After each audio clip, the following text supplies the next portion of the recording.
channel or something.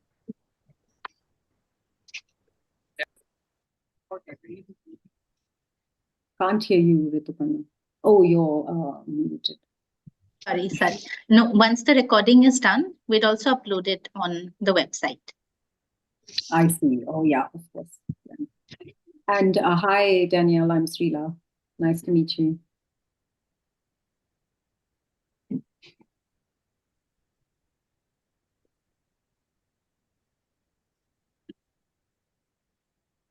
Sorry, I was on mute. Nice to meet you. I had been reading many articles in your journal over the past few weeks, and they're outstanding.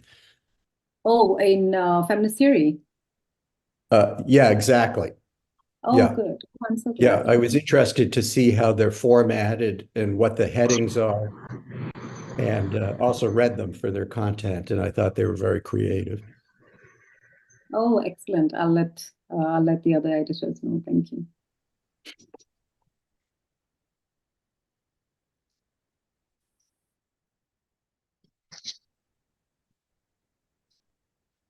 Okay, 1 more minute to go, and then we can start.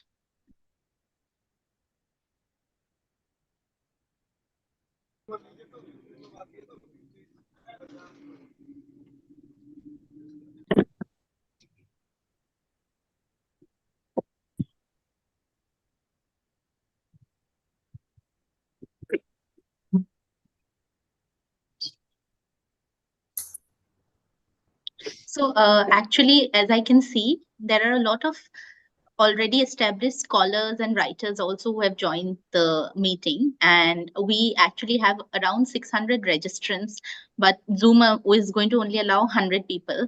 But of course, for the rest of them, the recording will be available.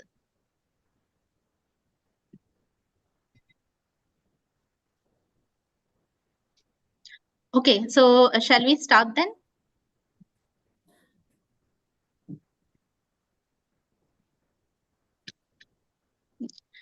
Professor Roy, should I begin?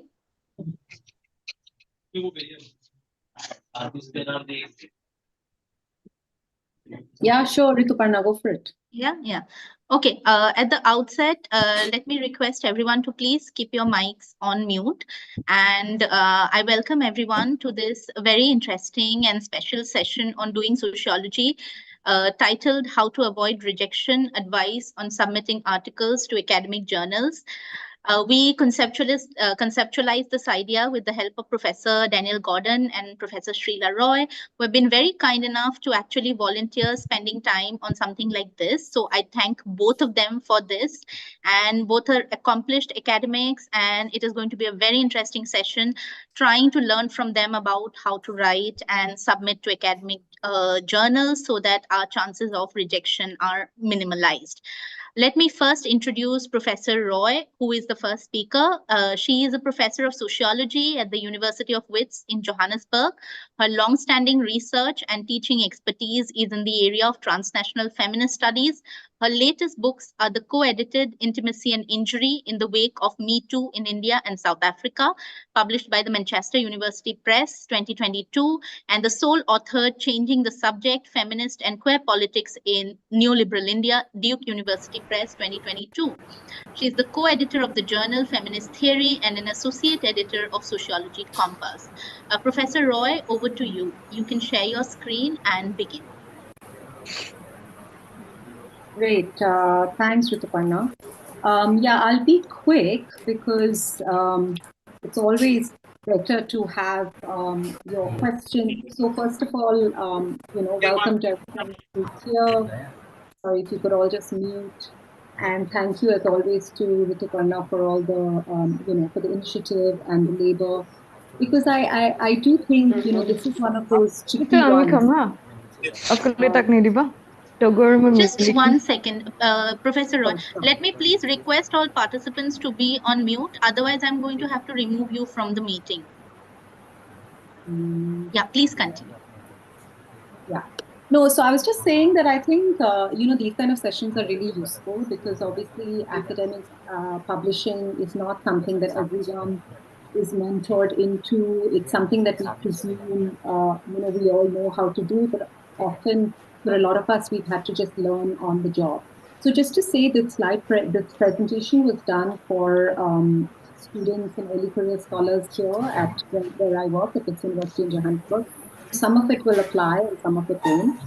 And I'm not going to go through all of it in detail so that we can reserve enough time to take your questions, because I know it's also contextually determined. Okay, so yeah, I mean, so, just to start with, and I'm happy to share these slides with whoever else might be interested. So, why publish articles? And even though, I mean, I try and say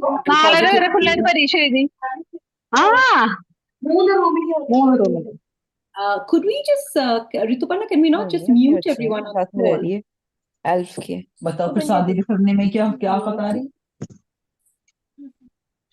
Oops. Okay, let me just continue. Yeah, I'm just trying. You continue and I'll figure this out on the side. Yeah. Sure. I'll go ahead. Yeah, so I was saying that obviously, I mean, there's a more like positive way to spin this, but the real hard truth is that a lot of us just simply need to publish, right? We need to publish for in order to get an academic job. In fact, I don't know if it's true elsewhere, but certainly in South Africa, it's also becoming a condition submitting your PhD if not already published. And just to say at the outset that, publishing is hard because commercial publishing itself, academic publishing, is a highly exploitative and extractive system. And so for people who don't know, just to make it clear, and both this will apply, I presume, to Daniel as well, for us in these editing roles, we don't get, certainly I don't get paid for the editing job that I do on Feminist Theory, for instance.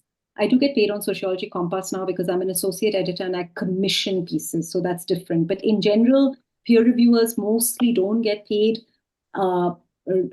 Editors don't get paid. So basically, we do the whole political economy of this is sort of voluntary labor, and that already creates a lot of exploitative dynamics. So, but just for people to know, because they may not know, but I'll take you through the whole process. So having said all that, for our immediate purposes, and it's kind of funny that, I mean, it reflects your title about not getting rejected, because rejection rates are, they're very high. So depending on the journal you choose, getting your piece in is often, it takes quite a lot. Takes many rounds. You might even get a desk reject. It is highly competitive, but there are ways in which to maximize one's chances, I suppose. Sorry, you'll have to excuse the very instrumental language I'm using, but hey, that's what we're here for. Okay, so what is a journal article? To put it very briefly, a journal article is like a very succinct, summarized version, particularly in the social sciences and sociology, of, let's say, a much bigger project like a dissertation or a book.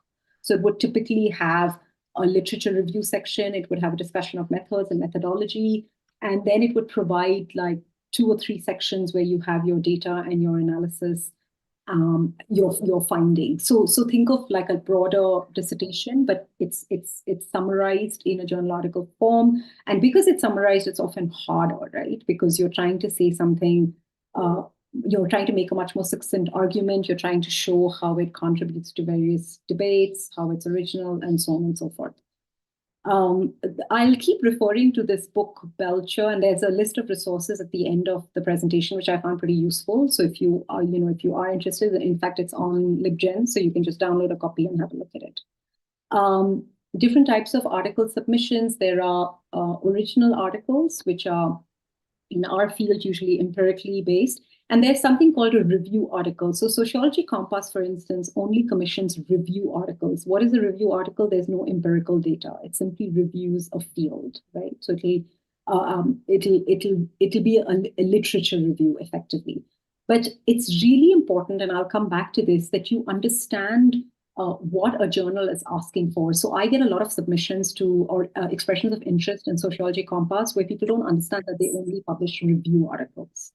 Right? So it's really important to firstly understand what the journal does, what its remit is, and what you're pitching to the journal. Okay, then some journals, a lot of journals carry book reviews. They also carry an extended review essay where you're reviewing more than one book. I see there's some, I'm not looking at the chat, but I hope everyone's following. And Rituparna, if there's any questions immediately, you can flag them to me. Yeah. Okay, No, not yet. Yeah, you can continue. Yeah, I'm going to just skip this, but these are just screenshots from, so this is from Feminist Theory. This is just to show you where to look, when you're trying to see what is the remit of the journal, right? So what are the types of articles? I mean, all of this will be on the website. So look at the website carefully to understand what the journal's remit is, what they publish, and so on and so forth. And this is from Sociology Compass. And when you look at this at your own time, if and when, you'll see how it's really different, right? Okay. Quick word on predatory journals, because this has become a big thing in South Africa, and I don't know if I think it is elsewhere. So make sure you're not submitting to a predatory journal. Usually the way to know that is that they ask for a payment. But if you're not sure, then please do ask, your supervisor, mentor, line manager, whoever, just to make sure that it's not going to then send you a bill or something. Journal selection. Now here we really get to the meat of things. It is really, really important to research a journal very carefully before thinking of, even before, I would say, even writing an article, right? So let's say typically you have, you're coming close to finishing a thesis, or you have a thesis, and then you want to start publishing bits of it, right? Like you have 2 data chapters and you want to publish them. So where will you send them to? So one of the things immediately to think about, and certainly I did when I finished my PhD, and I had no clue, I had no mentoring in terms of where to submit, where to publish, but I looked at where other people in my field were publishing.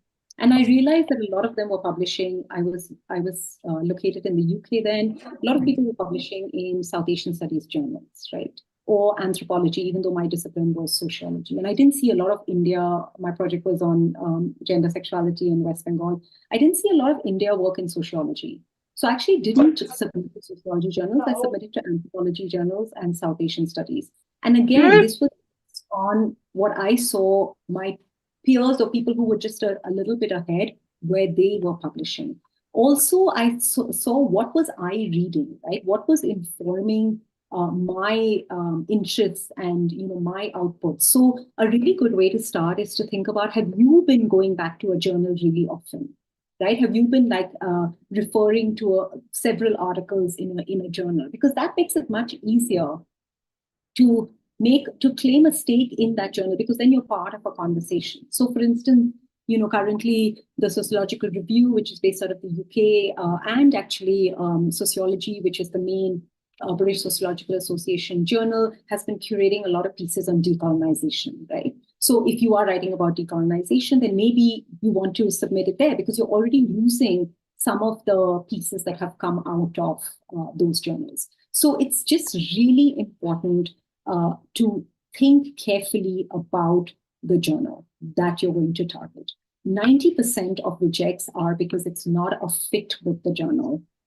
Okay, wait, I'll come to that. So often with feminist theory, I get articles which are, we define theory in a really expansive way, but if I get an article which is basically a very large data set, which is based on quantitative work, it's very rarely going to be a fit. Because, to think of a theoretical or a more conceptual contribution, you can't often do that in a very kind of empiricist way. Yeah, I hope that makes sense. So not that, when we say feminist theory, we want only pieces which are high theory and abstract and have no empirical data. Not at all, on the contrary. And if you look at the journal, that's not what we publish. But we do want a sense of why you're coming to us and not somewhere else. So often I will reply saying, this is a reject, we couldn't send it to review because it simply doesn't fit. And maybe you need to think of a journal on demography, or maybe you need to think of a journal like Women's Studies International Forum, which is much more, also takes quantitative work, or so on and so forth. Right. The other thing to flag here is, if you're unsure, you can always write to an editor. So again, research the journal properly. On the journal website, there's usually editors, there's an editorial board. Write to them and ask, send an abstract or send a few lines and say, do you think this is a fit? I would encourage you to do all of that also because, from submission to final publication could be 2 years, right? And I'm sure, Daniel would say this too. So think carefully about who you're choosing and why. Very quickly from the submission to review to publication process, right? So you submit usually using, not always, but typically through using a central system. If it isn't a desk reject, what is a desk reject? So, just to go back. So it first will come to me as the editor. Now, if I think it doesn't fit, or if I don't think often the two main reasons is it's not a fit or it's not really an article. Like people take out just a chunk from their thesis and send it. So it's not in an article form. So then I will not send it out to peer review. If I send it out to peer review, typically journals will do anonymous double peer review. So 2 people will do a blind peer review, and then you will get comments back. Depending on those reviews, you get minor revisions, major revisions, even a reject or accept with no revisions. Typically, it is major revisions. So with major revisions, I'll send it out back to you as the author. You will revise it, you send it back to us, usually with a cover letter to explain how you've revised it in light of the comments that you've received.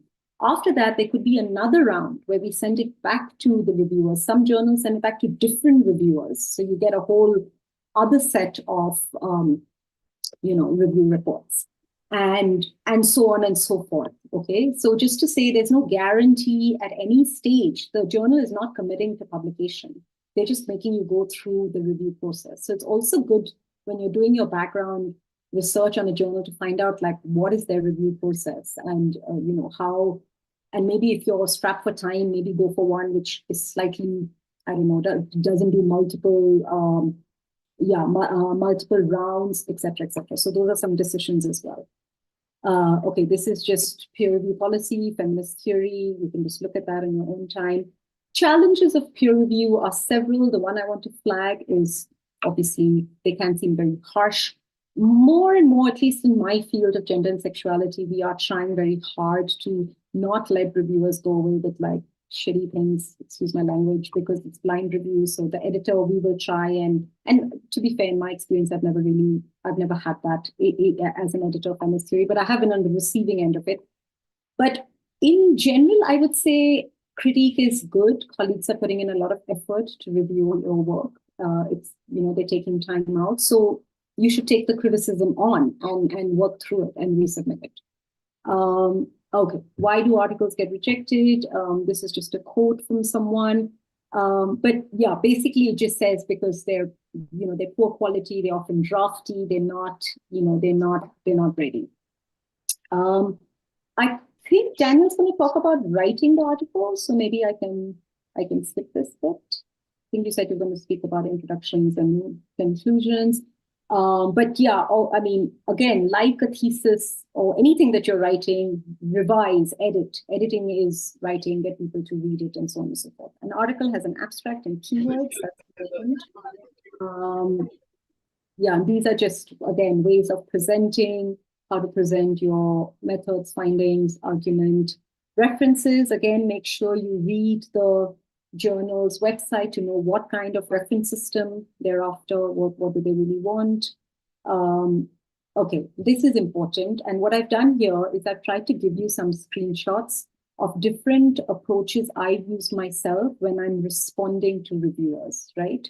Now, review reports can be like super hellish. They can be a paragraph, they can be like 3 pages, they can be 3,000 words, they can be an article, article length. So how do you respond? And what an editor wants to know is that you have taken them seriously, and you've done the work. So sometimes you might feel like, oh, actually what they're asking is quite superficial. I can do that in no time. Still, I think it's really important to have a cover letter where you show how you've made the revisions. Lots of authors these days use track changes. But even over and above that, I would encourage you to write a cover letter to the editor. This is one way of doing a cover letter, which is a table format. So you can see in the first column, it's reviewer comments, and the second column is revisions made, right? So you show very clearly what was the comment and what have you done. Another way of doing it, this is a recent process that I went through where the editor did a nice summary at the start. And then there's the first reference, second reference. This was all online. So they had it all, and you have to respond online as well. So different system. And then this is my response, right? So here I just typed it into a box because it was all online. So I said, yeah, it was great. Thank you very much. And then I say, okay, and so according to reviewer 2, I've changed this, and according to reviewer 1, I've changed that, etc., right? And then they wrote to me saying, thank you, thanks for the revised submission, and so on and so forth. So you can see how the process is going, right? And how it's like this, different rounds and different conversations. I'm sure I'm just like going over everything very quickly. So before I get to special issue, should I just pause? Everyone still with me? Yes. There's also a question in the chat box if you want to quickly take a go at it. So thanks for such wonderful insights, Professor Roy. Could you suggest best practices for publishing a journal article as a PhD candidate when I want to use parts of it for my thesis without self-plagiarizing? Very good question. Okay, so what is the deal about self-plagiarizing? Because basically with the thesis, the expectation is that you will publish some of your pieces as an article, as articles. Is the anxiety that after that you want to do a monograph and then you're worried if you're replicating? If that is the worry, then I don't know. I think obviously different presses are different and different disciplines might be different. But in my case, I did, from my PhD, I published 4 articles and then I did a monograph, right? And what I had to do is basically acknowledge in the monograph which parts had already been published where. So that is quite typical. I don't think that is considered self-plagiarizing, but obviously you should be a little bit careful about how much you're publishing before. I don't know if I did 4, maybe I did 3, and I think 3 is probably fine. Partly why I did it was because I wanted some kind of feedback on the thesis chapters before I kind of transformed them as part of the book. And that really, the journal process really helped with that, the reviewing process. It really helped to sharpen my analysis, and then they were part of the book. But could I add to this? This is Dan Gordon. Please. Yeah. So I don't think there's a problem in publishing in a journal chunks of your doctoral thesis. The problem is if you then publish again something where you recycle what is in the journal article. Yeah. That's generally to be avoided, or at least has to be acknowledged that you're doing it. But the other point I wanted to make is a doctoral thesis is often written for 3 people and is often not an appropriate, a chapter is often not an appropriate submission, at least not to any journal that is designed for readers across different disciplines. So I think that's the main thing to consider. I'm not getting.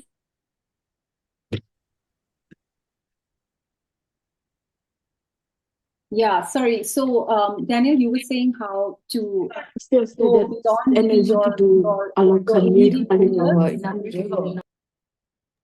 Yeah, there's so much background noise that I'm going to hold off speaking further.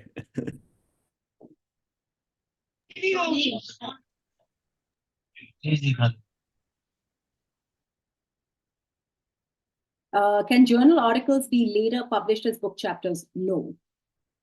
I think that's what Daniel was saying, right? Like, so you do the journal articles or book chapters or whatever from your thesis, and then you make your thesis a book. But don't take bits of that and then recycle it for other things. Does that make sense? Daniel? Yeah, I think you can get away with doing one chapter of the book, as a previous published article, but on the whole, I agree with you.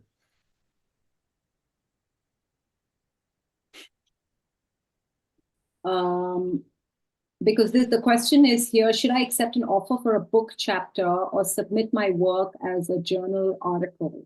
Can journal articles later be published as book chapters? So that's not clear. Is that part of a monograph, or is it like a chapter for a different book?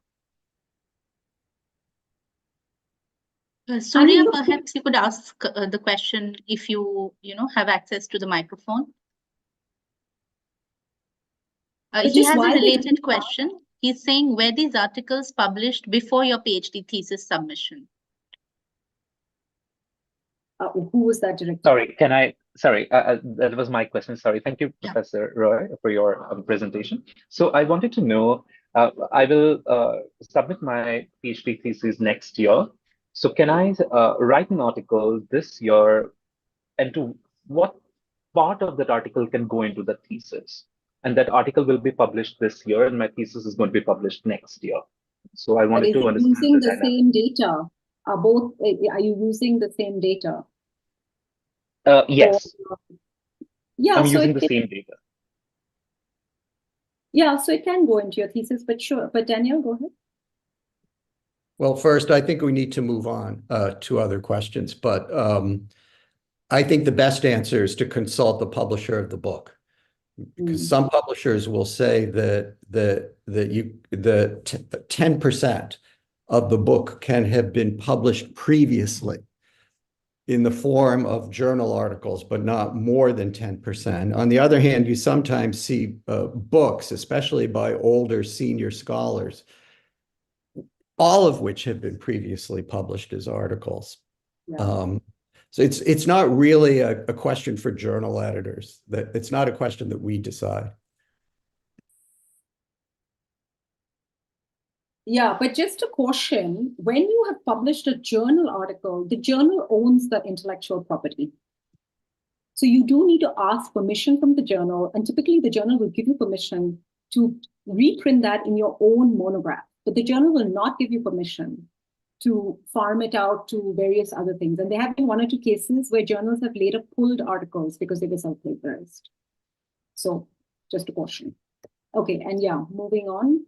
Although I can just finish, and we can have Danielle and then take questions as we find. Yeah. Okay. So would you want to wrap up, or are you done? Yeah, I mean, I just have a slide on special issues and then resources. So just very briefly on what is a special issue. A special issue is when a journal basically has a theme, right? So it'll have a theme like reproductive health and justice or something. And it'll do it in two ways. One is it'll do a call for papers, and then we'll select, or it'll already be based on, like, let's say, a conference or a workshop. The other thing to flag about special issues is that special issues often have guest editors who work with the existing team of editors. One of the useful things to think about when you're starting out in your career is to do a special issue yourself. It is a lot of work, but it's a good way to understand how editing actually happens. So you can team up with a senior scholar, or even otherwise just doing it with the actual editorial team will give you insights into, the kind of background noise about how this all happens. And that's it. All right, thanks. Okay, thank you so much, Professor Roy. And now I would like to invite Professor Daniel Gordon to make his presentation. Very briefly introducing him, he is the editor-in-chief of the journal Social Science and Modern Society, simply known as Society. He is a professor of history at the University of Massachusetts Amherst, and his most recent book is What is Academic Freedom? A Century of Debate, 1915 to Present, published in 2022 by Routledge. I would once again request all participants to keep their mics muted, otherwise I'll have to remove you because it creates distractions for the speaker. So please be mindful. Professor Gordon, thank you so much for doing this. Would you like to make your presentation? Yes. I'd like to thank Dr. Pat-Geary for organizing this, and Dr. Roy for a really fine overview of the journal submission process. I'm going to focus in a rather pointed way on a relatively small number of things.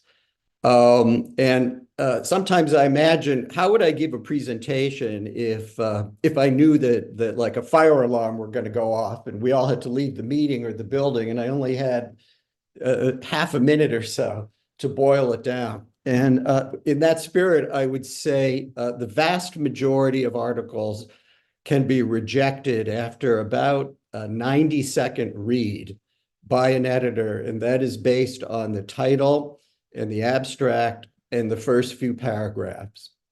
And my advice is to craft your article from the top down, focusing first and foremost on those elements that appear at the beginning, because those are the only parts you can be sure people are going to read. And if they make a poor impression, no matter how good the article might become later, the article will probably be rejected.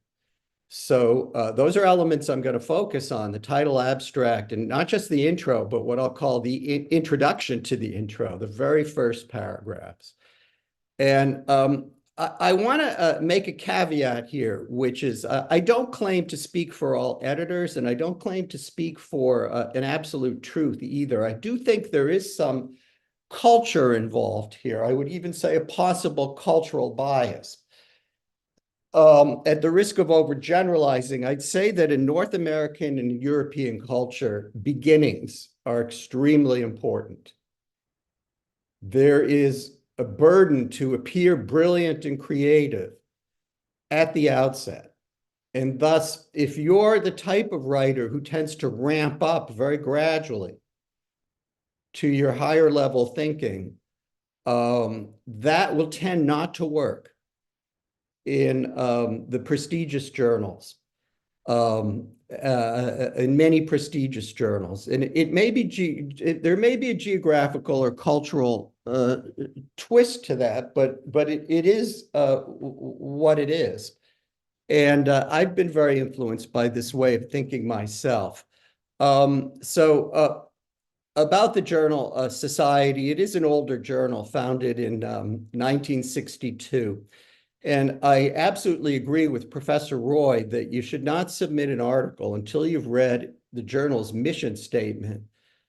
And you should try to map your abstract and intro onto it. So we see that Society emphasizes a clear, accessible style and central questions. Now, admittedly, this is rhetoric, and many journals will say they only focus on the most important questions.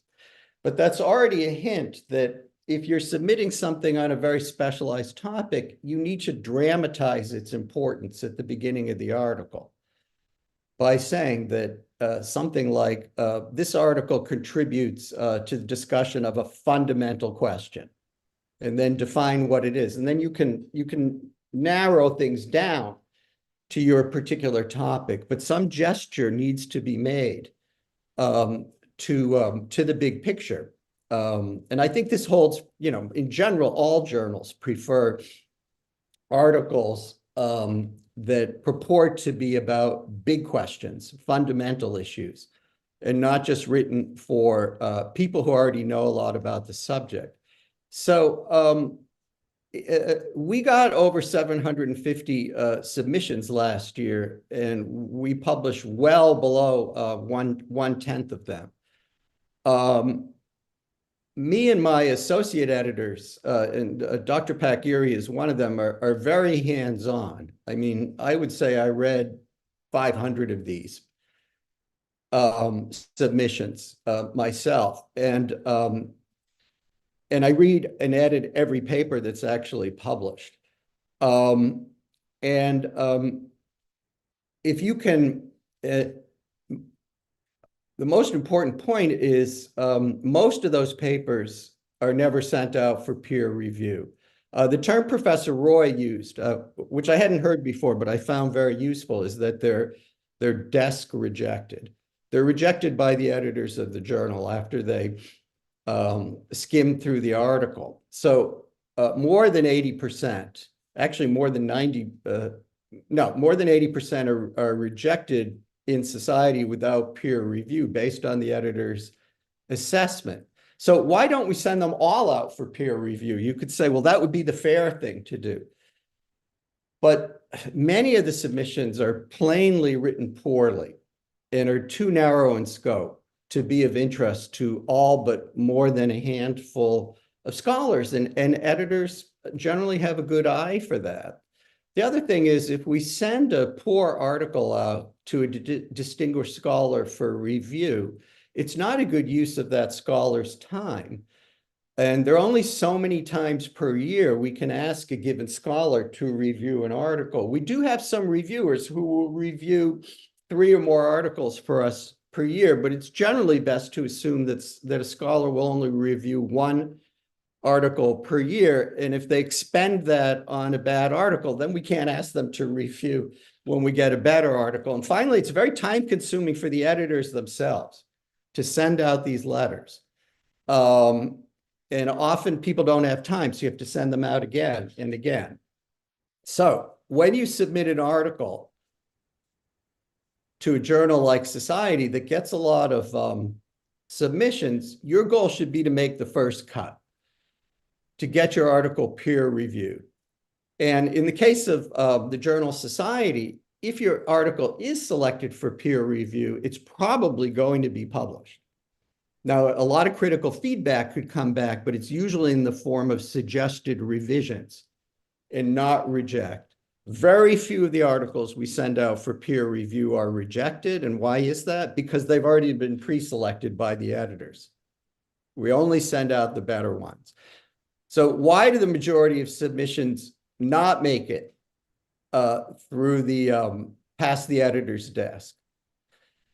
I'm just going to speak for myself. When I read a submission, I start with the title, and I'm already making judgments based on that. Then I read the abstract, and then I read the first 3 or 4 pages, and then I skim the whole article to see how it's organized, and particularly what the subtitles or headings are within the article.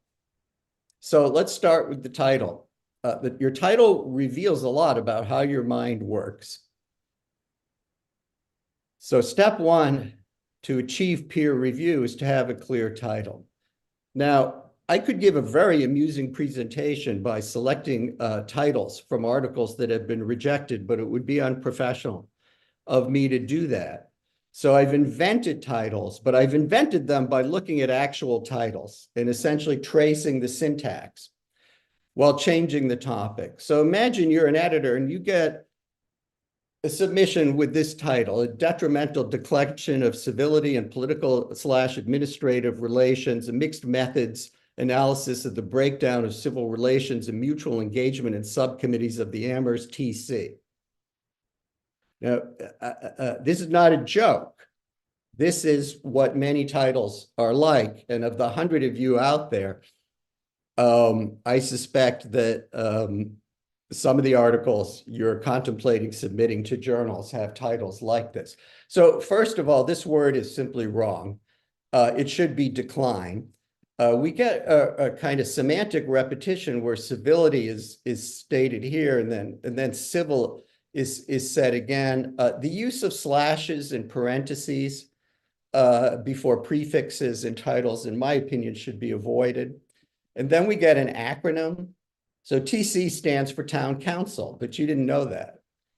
And then what is Amherst? Well, it sounds like, you know, the name of an English or American or Canadian city, but you don't know exactly what it is. And so nothing is working in this. And so any editor looking at this is sort of already 90% leaning towards rejection. Here's another one, which I traced from a recent submission. Mistaken assumptions related to geographical locations. By way of an example, Hawaii is in the Caribbean. It's okay, we can handle. So it's like, what is going on here? The reality is academic life tends to attract a certain number of people who are out of touch. And anything that conveys that out of touchness is immediately ringing alarm bells for editors. So here's some real titles and pretty good titles of articles we published recently. And I'll just let you take them in on your own. Here are a couple at the bottom that deal with India. So, you know, in terms of this title, you know, this part is specialized. And some people may not know what this refers to at the end. But we begin with the role of food in constructing womanhood. And that's very clear, and it's broad, and it's intriguing. Let's talk about the abstract. Why is the abstract crucial? Well, for one thing, when we invite a distinguished scholar to review an article, we don't send the article. We send an email, and the email contains the title of the article and the abstract. If those are incomprehensible or not impressive, then the potential reviewer will not want to review it, and the editor will not even want to send it out. So you should be aware of that. I can't say that all editors operate that way, but I'd be surprised if they invite reviewers to review an article and send the article simultaneously. And finally, you should be able to write a concise and engaging one-paragraph summary of your article. Now, what you'll find is you'll often write an article without an abstract. Then you'll be in process of submitting it to a journal, and you'll see they want an abstract. So you'll write it very quickly and then send it off. And that's a huge mistake. This abstract needs to be perfected over time. Let's talk about the introduction to the introduction. So you want to establish an important question and at least hint at your original interpretation in the beginning of the article. As I said, you don't want to defer that to the middle of the article. And you are allowed to repeat in the middle of the article what you say at the beginning, not necessarily word for word, but you want to front load your article with at least one really interesting idea, if you can. This point I already made before about the possibility that we're dealing with culture here. You know, there's some cultures where in their musical performances, you're hit right up front with the main theme, like in European classical music, Beethoven's Symphony No. 9, it's bum, bum, bum, bum, and then everything else emanates from that sound, from that theme. There are other types of world music where it sounds like the musicians are doing practically nothing, tuning their instruments, warming up, when it's actually part of the performance, and it's only maybe 30 minutes later that they get into a groove. And I'm saying that's not how European and North American journals function. It's more about being up front. So I did mention that I skimmed the whole article as well. And what I'm looking for are interesting headings, interesting ways of breaking the paper up into sections so that the reader will know where the reader is at any point in the article. And I strongly want to discourage you from using these very generic, boring, conventional rubrics. And I actually took a look at Professor Roy's journal with this in mind. I didn't see a single article that used these rubrics. And the same is true in society. We discourage it. Now, in some fields, master's and PhD students are required to use these rubrics, but you want to be aware that while it's a training tool for students, you won't find them, not only in the two journals I've mentioned, Feminist Theory and Society, but you won't find them in the American Political Science Review, in the American Sociological Review. You won't find most of them. They do tend to use these two rubrics in the American Sociological Review, but these rubrics, let me cut to the chase here. You could do something like this: literature review. Why is there no scholarship on immigration to Egypt? Or methodology, the challenge of combining statistical and ethnographic data. But I'd say we receive 200 or more articles per year that just say literature review, methodology, data. And from where I sit, that makes a bad impression and is simply not informative.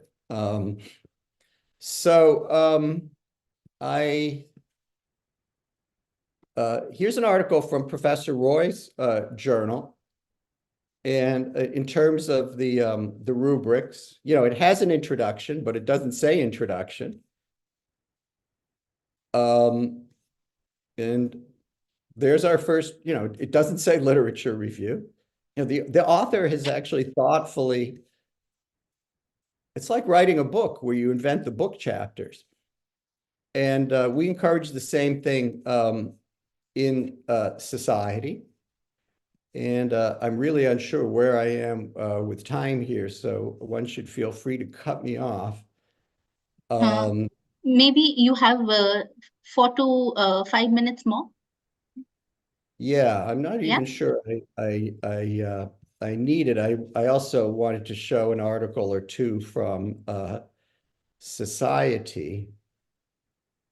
Let me see what I have here. Yeah, so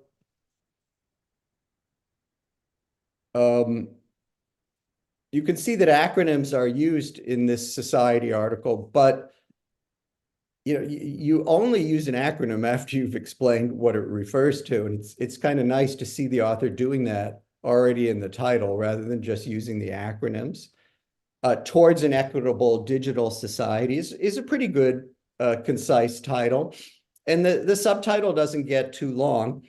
If we turn to the abstract, I'm not sure how well you can see this, but in the digital era, we witness the increasing use of artificial intelligence, yet costs are involved.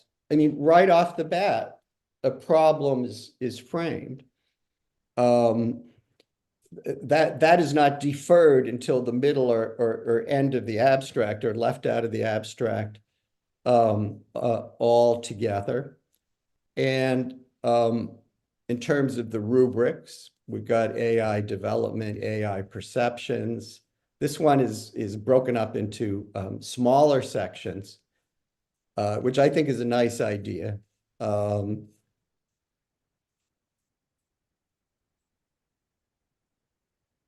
there we are. So to sum up, what I call the top-down approach is to really think of putting a lot of time and revision into what the reader is going to see first and making a strong first impression. Thanks. Thank you so much, Professor Gordon, for talking to us about writing the introduction and the abstract. And as probably a lot of ECRs would agree, it's the hardest part of writing.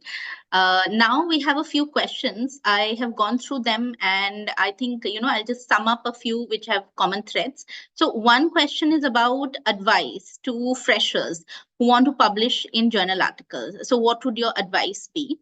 The related question is a journal article better than a book chapter? That is also one of those questions. There are a lot of questions about, of course, plagiarism, self-plagiarism, and we did address some of it already. But there is one question about publishing a chapter from a thesis, and if it is, should it be repackaged to give a background or context?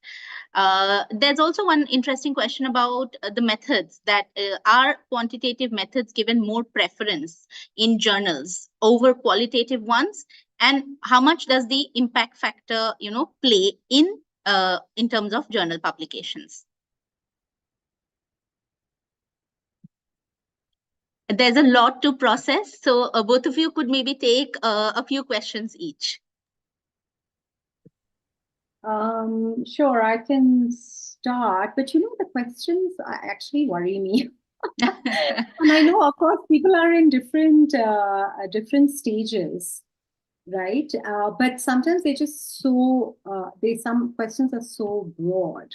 And it suggests to me that you're not reading journal articles, because that's what you need to do, right? You need to read, and you need to look at journal articles, not just like, right, I'm writing about, the history of cricket in Empire or something. So you're just looking at a history, an article from a history journal, which is very much in that area. But you should also look at that article in terms of the style of writing, in terms of the presentation, in terms of, the methods question. Of course, there are journals which are only quants.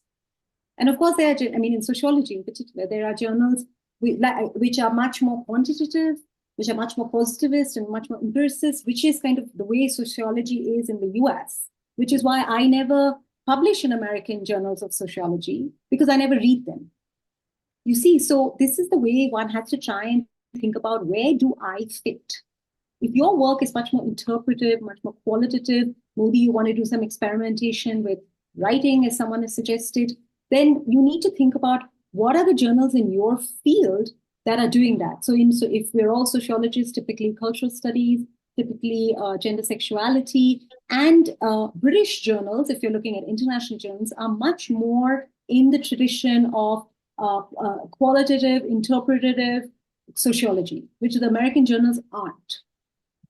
And one way to find this out, if you don't know it already, is, again, think about what journals you're reading. If your work is mostly quansi and you're reading journals which are a lot more political economy or using economic methods, then publish there. Don't send it to a journal which is much more qualitative. I think some people want to use their mic and ask a question. Maybe that'll be easier and they can clarify as well. Daniel, do come in. Let Professor Gordon sort of, respond. Well, about the question, your advice to freshers who want to publish in journals now. So I'm not familiar with the term freshers, but does that mean a younger scholar? Novices, yes, just entrants. Yeah. So I have two pieces of advice that you might not hear from everyone. The first is not to dehumanize yourself, which is to say, we dehumanize ourselves by assuming that others are not human, that they are machines.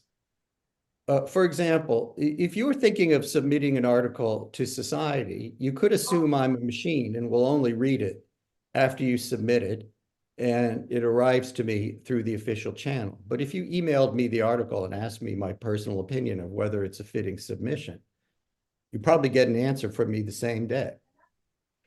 So, and if you don't get an answer from me, you haven't really lost anything.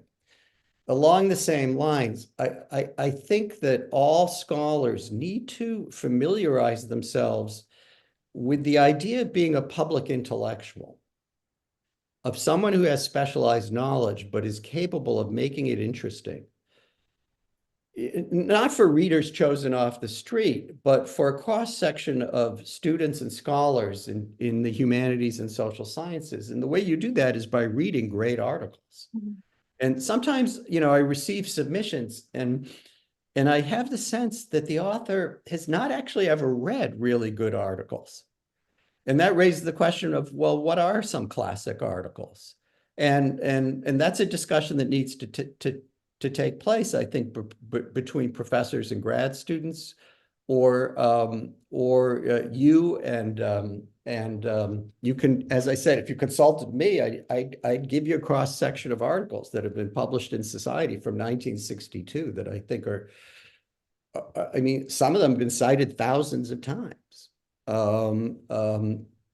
So that's part of my my advice. And then I wanted to speak to the question, which has come up repeatedly, about republishing stuff. Look, suppose I write a doctoral thesis, and then I publish a chapter of it slightly modified in a journal, and then I publish a book, and that chapter's and that article is republished as a chapter in the book. Okay, but in the academic world, everyone knows it's the same thing. You don't get extra credit for republishing it over and over again. So, if you can publish the thesis as a book, I don't really see why you would want to spend a lot of time pre-publishing the book chapters as articles, but if you can, more power to you, but it's not going to be that much power to you at the end of the day. No, I think, yeah. Yeah, so to respond to that, in India, there is an academic performance indicator which awards marks for each journal article published. And in that context, the book chapters are not awarded any marks, and sometimes even the monographs are not, particularly for assistant professor, which is why I think this question about republishing. Everyone wants a monograph, but they would also want the journal articles for the API. The monograph is making you more of a scholar, but the journal articles are giving you also the API. So it's a very contextual kind of understanding as well. Well, it's great we're talking about this, and frankly, I'm hoping we can have more than one meeting, Yes. because among other things, there are national and cultural differences. Thanks. Thank you so much, Professor Gordon. I think both of you have raised this point about reading more, and Priyanka has a raised hand. So Priyanka, please keep your question very short, and then I'll come to Samir, who can then unmute and ask the questions. But I request both of you to keep it short. Thank you. Am I audible? Yes. Yes. Yeah. So my question is quite direct. So could I just completed my master's. So while doing my master's, I published a few research papers which do not align with the research work or the PhD thesis I would want to do. So is that okay? Can I still publish in multiple areas which do not align later on with my PhD? Does it matter in that way? Does it make a difference? Yeah, thank you, Priyanka. Samir, are you here? If you can raise your hand or unmute yourself and ask the questions. Hi, Professor Roy. I just want to ask, am I audible? Yes, Samir, go ahead. Most Indian general, most MPhils in India are basically review of literature, critical review of literature. So let's say, I am a disability scholar. I am currently pursuing my PhD in disability studies. But if I look around, there is fantastic general disability and society, but it caters to qualitative data. So, and I am located in Global South. So whether it is good practice to publish in some Indian journals who are academically viable, or I should go global. Hope I am making sense. Yeah, thank you, Samir. Shrishti, maybe you can quickly go ahead and ask your question. Please keep it short. Thank you. I have a super straightforward question, which is every article has an intended audience. And as authors, how do we hint towards that intended audience in the article, especially when we are sending it to a journal without being too direct about it?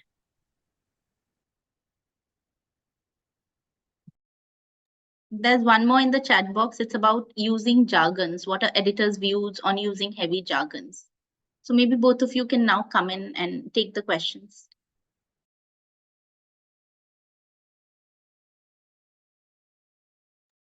Okay.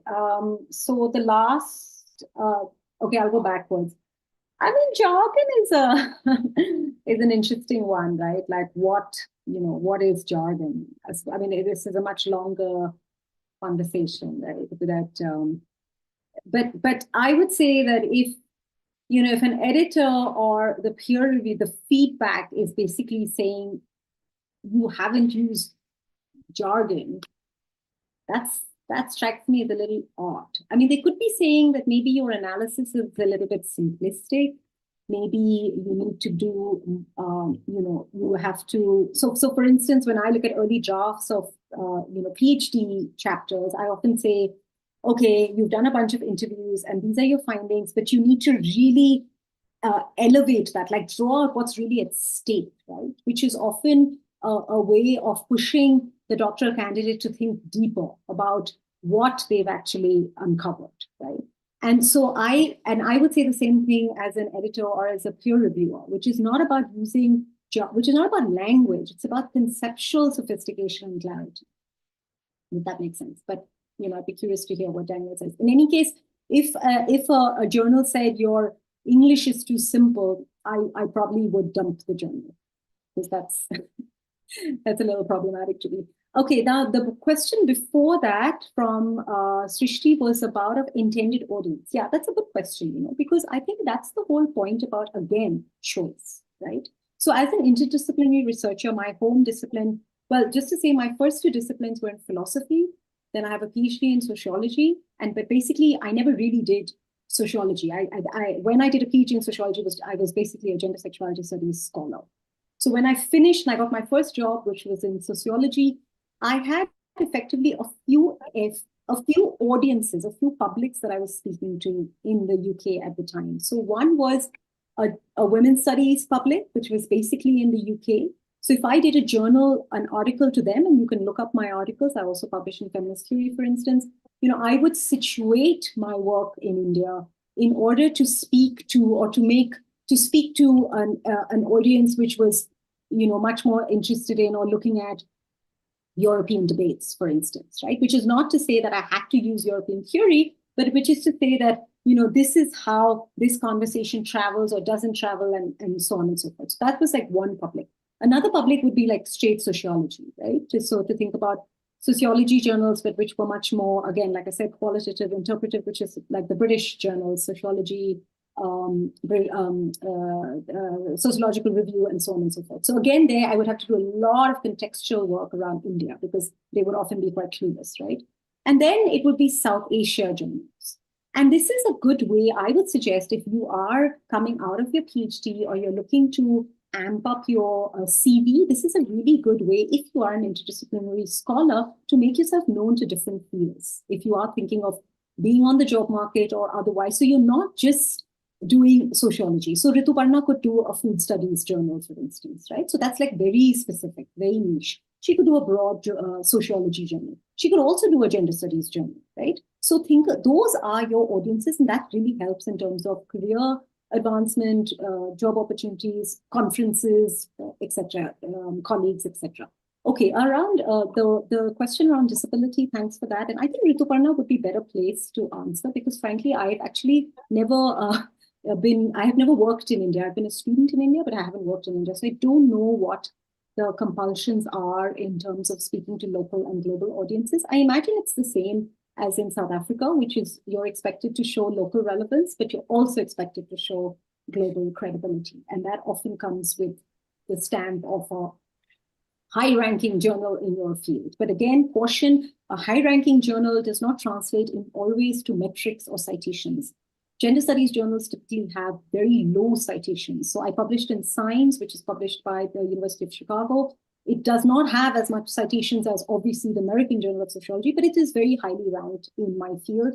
And whoever reads my portfolio will know that, yeah? And I forgot what the first question was. Sorry. There were 4 questions, right? Yeah, the first question was about publishing the master's. So again, this anxiety about self-plagiarizing, I don't know, Rituparna, you'll have to tell Daniel and me if this is like a peculiar moment in India, because there shouldn't be this anxiety, frankly. No, I think a lot of it is about, have we lost Professor Roy? Yeah. Sorry, yeah, we had lost you for a moment. No, I think a lot of it is to do with, the job market as well. As I was saying, because when you look at the academic performance indicator, it rewards journal articles over book chapters. Book chapters are awarded points in UGC mandated guidelines in state universities and central universities, but private universities, IITs may not actually consider book chapters to be worthwhile publications. They're looking at journal articles as more telling of your, scholarly abilities. It's also because of how the publishing industry has operated in India. There's been a lot of fraud, scams, no peer review. So you can publish a book without getting it peer reviewed. But if it's a journal article with a good journal and a good publisher, then, there are these ways of knowing that you've gone through the peer review process, which is why the IITs and private universities, which have more global standing as well as a sort of focus on quality, may want your articles to be published by good journals. So there's that hierarchy. So if you have a publication, Yeah, Rituparna, can I just say those hierarchies exist everywhere? Yes. Whether it's in the US, whether it's in South Africa, whether it's in India, they exist everywhere. And in your field, everyone knows what is a good, an outstanding journal, a okay journal, a mediocre journal, a rubbish journal. I feel like we're in a moment where there's a huge emphasis on quantity over quality. So people think the more the better. But I would seriously, and I understand constraints of job market, etc., but I would seriously encourage you to do less as more. Invest in sending something really good to a good journal. Doesn't even have to be a top journal. So for instance, the person who asked about the master's, my honest advice would be don't publish anything out of your master's. A master's thesis is not ready for publication. You will get a desk reject. You will feel very discouraged. Most theses are not ready for publication, right? People are in a rush, and I understand why, because of the external compulsions. But it is well worth your time to wait, select something which is a really good, well-recognized journal in your field. It doesn't have to have high impact factor. It doesn't have to have many citations. In your field, it is strong, well-established, right? And spend the 3 years it takes to get that article out, because that will give you significant recognition amongst your peers, as opposed to publishing a whole lot of stuff in a whole lot of journals which nobody really knows. Thank you. Professor Gordon? Yes, well, again, I would love to have more conversations of this kind, because some cultural differences are emerging. So, I would say to the student with the master's topic that's different from what the PhD is going to be, that I agree with Professor Roy that the chances are slim that you'll be able to publish the material coming out of the master's thesis. But if it is really good and you are able to publish it, most American scholars would see it as a plus for you to do so, because it shows breadth and versatility. And when we're hiring professors, one thing, we're always thinking about is, what's the range of courses that they can teach? What's the range of conversations that they can hold with us as colleagues? And so I don't think it is necessarily unprofessional to have a variety of articles and a variety of subjects while you're still in grad school. I think having any publications while you're already in grad school is impressive. And I want to say, in response to Samir's question, although I'm not sure it's a direct response, that it's better to publish somewhere than to not publish at all, broadly speaking. And many of us go through phases of our career where we find our stuff is actually being rejected by high-ranking journals. And in my case, I would say some people are consensus builders and some people are provocateurs and splitters. And if you're a provocateur and splitter, as I tend to be in my writing, for example, my writing tends to be very critical of the work of other people in whatever field I'm writing about. And the chances are then high that some of those people or people who know those people will be reviewing the work. So if my article is sent out to 2 or more reviewers, I might get one very enthusiastic one, but one very negative one. And that puts the editor in a hard position, and they'll usually reject it. So, in a certain phase of my career, I was publishing in journals, not like, the very famous American Historical Review, but a lesser known journal called Historical Reflections. But the material, it was published, and it was published professionally. And so, sometimes you have to take what you can get. So, if journals in India are working better for you than journals outside of India, or vice versa, I would take advantage of those who are actually interested in your work. And in terms of jargon, I mean, that really has to be decided by a case-by-case basis. But I recently read a paper where, the authors described their work as a contribution to public support studies. And I wrote to the author saying, I read hundreds of social science submissions per year, and I've never heard the term public support studies, and you're referring to this as if it's a known discipline or subdiscipline. You can't do that. And I want to say that if you get a form letter from an editor saying it's not a good fit for the journal, that's a euphemism. And it's a blessing to have an editor that actually tells you what's not working.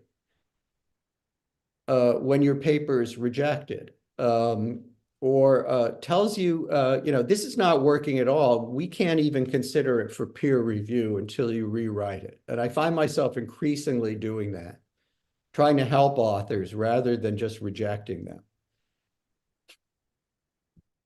Thank you so much. I think we have run, more than time. And special thanks to our two speakers. Professor Gordon has been up at 6 a.m. In his time zone. So once again, thank you so much for doing this early morning. Professor Roy, thank you so much for, actually taking time out of your break, I think, and doing this. I know it's been a hectic semester for you as well. I'll just sum up the two findings that I think should lead us to somewhere, which is that we should read more and actually read cover to cover of the journal that we are targeting in terms of the scope, aim, as well as objectives, which will give us better chances of getting accepted. And of course, work on the introduction and the abstract as much as possible. Thank you so much once again. And we hope to have both of you back for maybe, 1 or 2 sessions later. This was really good. Thank you so much. Thanks, Rituparna. Nice to meet you, Daniel. Thanks. Thanks so much for all the time you have taken to answer, queries. I know that some queries couldn't be addressed, but I hope they find it throughout the sort of presentation. And for the participants, I'll upload it on the website and YouTube, so you can access it later as well. Great. Okay. Thank you. Bye, everyone.